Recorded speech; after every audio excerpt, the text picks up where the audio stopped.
दोस्तों, अगर हमारा मन खाली हो जाए तो हम उसमें कुछ ऐसी चीज डाल सकते हैं, कुछ ऐसे विचार डाल सकते हैं जिससे हम अपनी मन की बकबक को शांत कर सकते हैं। जो विचारों का सैलाब हमारे मन में चलता रहता है, उन्हें हम बहुत अच्छी तरह से रोक सकते हैं। और दोस्तों, अगर एक बार मन की बकबक रुक जाए तो फिर हम मन से जो चाहे वह करवा सकते हैं। इसीलिए अगर आप मन की बकबक को शांत करना चाहते हो तो इस कहानी को आखिर तक जरूर सुनिए। एक नगर की बात है। उस नगर में एक नौजवान युवक रहता था। उसका नाम आनंद था। उसे एक समस्या थी और उसकी समस्या यह थी कि उसका मन हर समय भटकता रहता था। उसके मन में हर समय कोई ना कोई नकारात्मक विचार चलते रहते थे। उसके मन की बकबक कभी शांत नहीं होती थी। वह जब भी कुछ सोच करता तो कुछ अलग ही कर देता। कभी वह अपने अतीत के बारे में सोचकर पछताता था कि काश मैंने उस काम को, उस समय को कुछ ऐसा कर दिया होता, उस काम को वैसा कर दिया होता। या फिर वह अपने भविष्य के बारे में सोचता रहता और डरता रहता कि कहीं भविष्य में ऐसा हो गया तो क्या होगा, कहीं मैं असफल हो गया तो क्या होगा, अगर मुझसे कोई गलती हो गई तो लोग मेरा मजाक उड़ाना शुरू कर देंगे। और ऐसे ही कई सारे नकारात्मक और असफलता से भरे विचार उसके मन में आते रहते थे। आनंद हमेशा ही अपने विचारों में खोया रहता। वह अपने विचारों से मुक्ति पाना चाहता था। आनंद चाहता था कि उसके मन में कोई भी फालतू विचार कभी भी ना आए, लेकिन हर समय विचारों का सैलाब उसके मन में उठता ही रहता। इसीलिए जीवन में वह बहुत परेशान हो गया था। फिर एक दिन उसे किसी ने बताया कि यहाँ पास के ही जंगल में एक बौद्ध भिक्षु रहते हैं, उसके पास जाओ, वह तुम्हारी मानसिक समस्या का समाधान अवश्य कर देंगे। यह सुनकर आनंद तुरंत ही बौद्ध भिक्षु के पास चला जाता है और अपनी सारी समस्या उन्हें बताता। बौद्ध भिक्षु भी आनंद की बातों को बड़े ही ध्यान से सुन लेते हैं और उससे कहते हैं कि तुम मुझसे क्या जानना चाहते हो। यह सुनकर आनंद कहता है, हे गुरुदेव, मैं अपने मन को शांत व खाली करना चाहता हूँ। मैं आपसे यह जानना चाहता हूँ कि मन को खाली व शांत कैसे करते हैं। मेरा मन हर वक्त विचारों से भरा रहता है। मेरा ध्यान एक जगह लग ही नहीं पाता है, जिसके कारण मेरे हर काम में समस्या आ जाती। मैं एक चीज करता हूँ तो नकारात्मक विचारों के कारण दूसरी चीज पर पहुँच जाता हूँ। मेरा मन एक जगह ठहरता ही नहीं है और यूं ही हर दिन मेरे मन में हजारों विचार चलते रहते हैं। और यह कैसे होता है, क्यों होता है, मुझे कुछ पता नहीं चलता। बहुत देर बाद मुझे एहसास होता है कि मैं क्या करने बैठा था और मैं क्या कर रहा हूँ। गुरुदेव, मैं अपने मन को विचारों से खाली कर देना चाहता हूँ। मैं चाहता हूँ कि मेरे मन में एक भी विचार न आए। जब मैं चाहूँ तभी मेरे मन में विचार आए। फिर बौद्ध भिक्षु ने कहा कि किसी समस्या का समाधान तभी निकाला जाता है जब हम उस समस्या की जड़ तक पहुँच जाते हैं, समस्या को ठीक से समझते हैं और जानते हैं। आगे वह बौद्ध भिक्षु कहते हैं, जिस मन को तुम खाली करना चाहते हो, क्या तुमने उस मन को कभी भी थोड़ा बहुत भी समझा है, जाना है? यह सुनकर आनंद ने कहा कि महाराज, मैंने अपने मन को जानने की बहुत कोशिश की है, लेकिन मैं जितना इसके बारे में जानता हूँ, मेरा मन उतना ही रहस्यमय हो जाता है। फिर बौद्ध भिक्षु ने उस युवक को एक घड़ा देते हुए कहा कि जाओ, इस घड़े में छोटे छोटे पत्थर भर कर लेकर आओ। फिर वह युवक वहां से गया और छोटे छोटे पत्थर भर कर लेकर आया और उस घड़े को बौद्ध भिक्षु के पास रख दिया। फिर बौद्ध भिक्षु ने उस युवक से कहा कि इस घड़े को तुम अपना मन समझो और इस घड़े में भरे पत्थरों को अपने विचार समझो। अब इस घड़े में और पत्थर डालो। उस युवक ने घड़े में और पत्थर डालना शुरू किया, क्योंकि घड़ा पहले से भरा हुआ था। एक दो पत्थर डालने के बाद बाकी सारे पत्थर नीचे गिरने लगे। फिर बौद्ध भिक्षु ने उस युवक से कहा, रुको जरा ध्यान से देखो, अब घड़े में पत्थर नहीं आ रहे हैं बल्कि पत्थर नीचे गिर रहे हैं, क्योंकि यह एक घड़ा है जो इसमें आ सकता था वह आ गया, अब इसमें और पत्थर नहीं आएंगे। अगर दूसरे पत्थर डालना है तो पहले वाले पत्थरों को निकालना होगा। यह सुनकर उस युवक ने कहा, गुरुदेव मैं आपकी बात समझ गया हूँ कि आप मुझे क्या बताना चाहते हैं। हमें अपने मन को विचारों से ही खाली कर देना चाहिए। आनंद की यह बात सुनकर बौद्ध भिक्षु मुस्कुराने लगे और कहा, पहले मेरी पूरी बात तो सुन लो, उसके बाद मन को खाली कर लेना। फिर बौद्ध भिक्षु ने उस युवक को कहा कि हमारा मन एक घड़े के बिल्कुल उल्टा है कि घड़े को तुम पत्थरों से भर सकते हो लेकिन मन को विचारों से नहीं भर पाओगे, क्योंकि मन तो हमेशा खाली रहता है। यह सुनकर उस युवक ने कहा, गुरुदेव मुझे आपकी बातें कुछ समझ नहीं आ रही हैं। मन अगर खाली रहता है तो फिर हम उसे खाली करना क्यों चाहते हैं? फिर मन को खाली करने की क्या ही आवश्यकता है? फिर बौद्ध भिक्षु ने उससे कहा कि इस घड़े से एक एक करके पत्थरों को बाहर निकालो। आनंद ने वैसा ही किया, वह घड़े में से एक एक करके पूरे पत्थरों को बाहर निकालता रहा और ऐसा करते करते अंततः घड़ा खाली हो गया। फिर बौद्ध भिक्षु ने उस युवक से कहा, देखा तुमने, जब एक एक करके तुमने पत्थरों को बाहर निकाला तो यह घड़ा खाली हो गया। अब तुम इस घड़े में कोई भी पत्थर डाल सकते हो, दूसरे पत्थर डाल सकते हो या फिर उन्हीं पत्थरों को दोबारा डाल सकते हो, आधा भर सकते हो या फिर पूरा भी भर सकते हो। फिर वह युवक कहता है, गुरुदेव मैं भी तो यही कह रहा हूँ कि मुझे अपने मन को खाली करना है। यह तो एक पत्थर है, इसे आसानी से निकाला जा सकता है और घड़े को खाली किया जा सकता है, लेकिन गुरुदेव मैं अपने मन को खाली कैसे करूं? फिर बौद्ध भिक्षु ने कहा, इस घड़े में एक पत्थर डालो और दो पत्थर निकालो। यह सुनकर उस युवक ने कहा, गुरुदेव यह कैसे हो सकता है?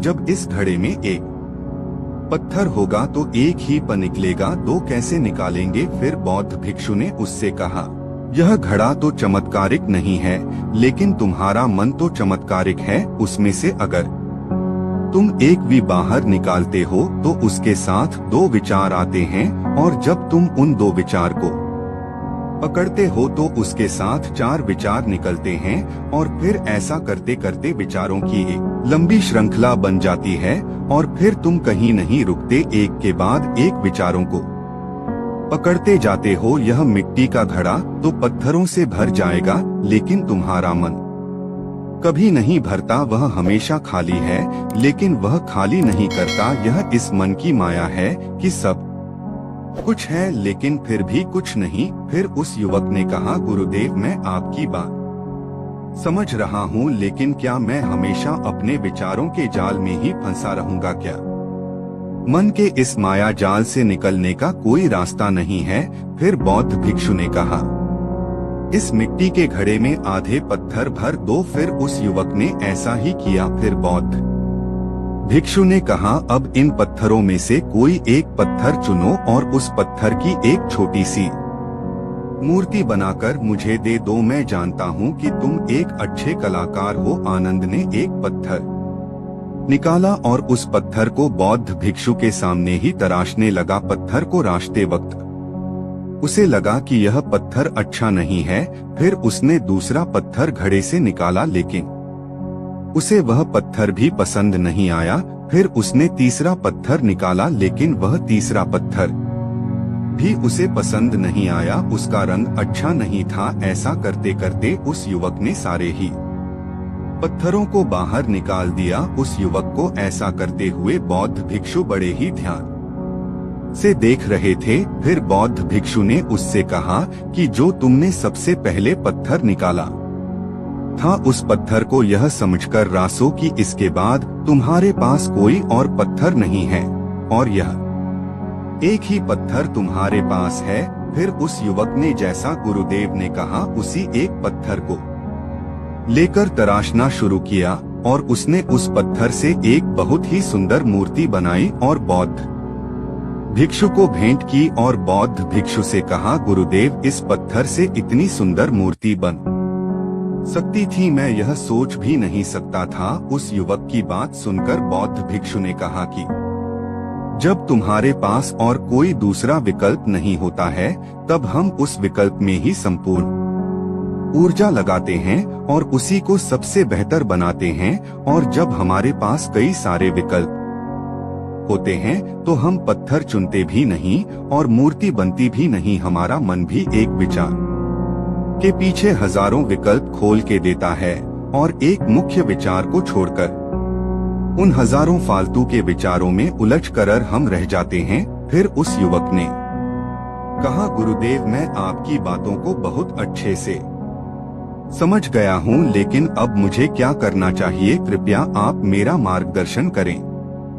बौद्ध भिक्षु ने उस युवक से कहा कि मन को खाली करना, साफ करना 1-2 दिन का काम नहीं है, यह बहुत लंबी प्रक्रिया है। तो क्या तुम इसके लिए तैयार हो? वह युवक कहता है, जी गुरुदेव, तैयार हूँ, चाहे इतनी भी लंबी प्रक्रिया क्यों ना हो। फिर बौद्ध भिक्षु ने उस युवक से कहा कि मन को खाली और नकारात्मक विचारों से दूर रखने के 6 तरीके हैं। आओ उन्हें एक एक करके समझते हैं। पहला तरीका है कि ऐसे लोगों का साथ छोड़ दो जो तुम्हें कमजोर और पिछड़ा हुआ, लक्ष्यहीन महसूस कराए। अक्सर हमारे आसपास ऐसे लोग होते ही हैं जो हमसे पद और धन में हमसे ऊपर होते हैं और इसी पद और धन के घमंड में वह अपने नीचे लोगों को कुछ भी नहीं समझते। इसीलिए ऐसे लोगों के पास रहना ही नहीं चाहिए। और ऐसे लोग अपने से छोटे लोगों को हमेशा यही महसूस कराते हैं कि आप कितने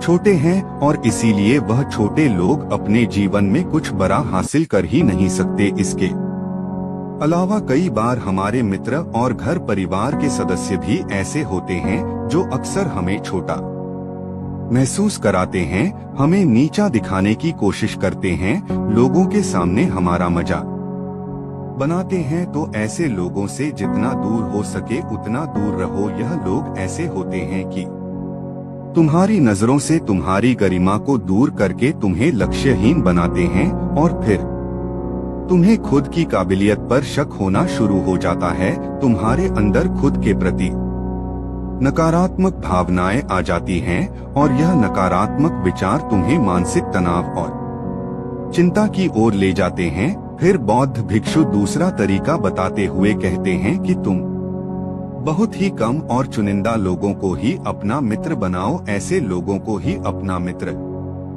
बनाओ जिससे तुम कुछ सीख सकते हो, जिनकी तुम इज्जत कर सकते हो, जो तुम्हारी भावनाओं को समझ सके, जिनकी सोच तुमसे मेल खाती हो, जो जीवन में तुम्हें आगे बढ़ने में सहायता करें। हमारे जीवन और चरित्र में हमारे माँ बाप के बाद हमारे मित्रों का ही सबसे ज्यादा योगदान होता है। इसलिए मित्रों का सही होना भी बहुत आवश्यक है। ऐसा कहा भी जाता है कि तुम उन 5 लोगों का प्रतिबिंब हो जिनके साथ तुम सबसे ज्यादा वक्त बिताते हो। अगर तुम्हारे आसपास के 5 लोग जिनके साथ तुम सबसे ज्यादा वक्त बिताते हो वे ईमानदार हैं, तो तुम भी धीरे धीरे ईमानदार होना शुरू कर दोगे। और अगर वह 5 लोग अमीर हैं, तो तुम भी धीरे धीरे अमीर बनना शुरू कर दोगे। कहने का अर्थात यही है कि तुम वैसा ही बन जाते हो जिस तरह के लोगों के साथ तुम अपना समय व्यतीत करते हो। किसी महान दार्शनिक ने कहा था कि तुम मुझे किसी भी इंसान के मित्रों से मिलवा दो, मैं उसके मित्रों को देखकर उस इंसान का भविष्य बता दूंगा। हमारी सबसे बड़ी समस्या यह है कि हम लोगों को नहीं बोल पाते हैं। जिन लोगों के साथ हम रहना पसंद भी नहीं करते हैं, ना चाहते हुए भी हमें उन नकारात्मक लोगों के साथ वक्त बिताना पड़ता है। इसलिए सबसे पहले हमें अपनी जिंदगी में उन लोगों को ना कहना आना पड़ेगा जिनके साथ रहकर हमें लगता है कि यह हमारी जिंदगी खराब कर रहे हैं। अगर यह हमारी जिंदगी में ना हो तो शायद हम ज्यादा खुश रहेंगे। बौद्ध भिक्षु आगे कहते हैं कि तीसरा तरीका है कि तुम कभी भी अपना अतीत नहीं बदल सकते, लेकिन तुम अपना भविष्य अवश्य बदल सकते हो। इसलिए तुम्हें पूरी तरह से वर्तमान में रहते हुए उन चीजों पर, उन कामों पर ध्यान देना है जो तुम्हारे नियंत्रण में है, जिन्हें तुम आज कर सकते हो, अभी कर सकते हो। बौद्ध भिक्षु कहते हैं, मेरी एक बात हमेशा याद रखना, केवल वर्तमान में रहकर भविष्य को संवारा जा सकता है, अतीत में रहकर नहीं। इसीलिए वर्तमान में जीने की आदत डालो। चौथा तरीका है कि तुम स्वस्थ और पौष्टिक खाना खाओ। हमारा शरीर ऊर्जा से चलता है और हम जैसा खाना खाएंगे वैसी ही ऊर्जा हमारे शरीर को मिलेगी। अगर हमारा शरीर स्वस्थ नहीं रहेगा तो हमारा मन स्वस्थ कैसे रहेगा? जब शरीर कमजोर व बीमार रहता है तो मन में कई सारे नकारात्मक विचार आते हैं और स्वस्थ शरीर में स्वस्थ दिमाग का वास होता है। इसलिए शरीर को स्वस्थ व मजबूत रखना हमारी जिम्मेदारी है। बौद्ध भिक्षु कहते हैं कि पांचवा तरीका यह है कि रोज ध्यान करो। ध्यान करने का सबसे उपयुक्त समय सुबह या फिर रात को सोने से पहले होता है, लेकिन अगर तुम्हें ध्यान में गहरा जाना है तो सबसे उपयुक्त समय रात का ही होता है। रात में सोने से पहले ध्यान करने से नींद में भी सुधार होता है और बहुत गहरी नींद आती है। ध्यान करने के लिए तुम अपनी सांसों पर ध्यान केंद्रित कर सकते हो या फिर तुम अपने मन में उठने वाले विचारों पर भी अपना ध्यान केंद्रित कर सकते हो। मन में उठने वाले विचारों पर ध्यान केंद्रित करने से ध्यान करने वालों का ज्यादा फायदा होता है, क्योंकि इसमें आसानी से गहरे ध्यान में उतरा जा सकता है। अगर तुम ध्यान नहीं कर सकते हो तो रोज खुद के साथ अकेले में वक्त बिताओ। खुद के व्यवहार को समझो, देखने की कोशिश करो कि मन में किस तरह के विचार उठ रहे हैं और क्यों उठ रहे हैं। बौद्ध भिक्षु आगे बताते हुए कहते हैं, छठा तरीका है कि तुम नए नए जगह घूमने जा सकते हो, क्योंकि एक पुरानी कहावत है कि एक लंबी यात्रा आपको 1000 किताबों के बराबर ज्ञान देती है।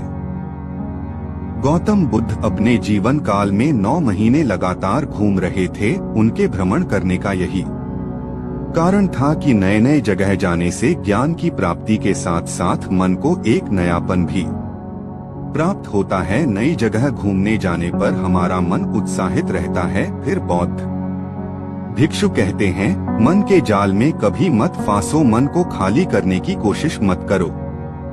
जीवन में ध्यान करना सीखो। अपने ध्यान को केंद्रित करो, अपने ध्यान में एकाग्रता लाओ और जीवन में जो कर रहे हो उसे पूरी मेहनत के साथ अंतिम समझकर करो। उस काम को ऐसे करो कि उसके बाद तुम्हें और कुछ नहीं करना है। और जब फिर दूसरे विचार पर कार्य करो तो बस उसी पर कार्य करो, किसी तीसरे विचार पर नहीं। मन के माया जाल से निकलना इतना आसान नहीं, लेकिन ध्यान करने से सब कुछ पाया जा सकता है। तो दोस्तों, उम्मीद है इस वीडियो से आपको काफी कुछ सीखने को मिला होगा, और अगर कुछ सीखने को मिला हो तो हमारे इस वीडियो को लाइक, शेयर और हमारे चैनल को सब्सक्राइब जरूर कर लीजिएगा और साथ ही कमेंट में नमो बुद्धाय जरूर लिखिए। धन्यवाद।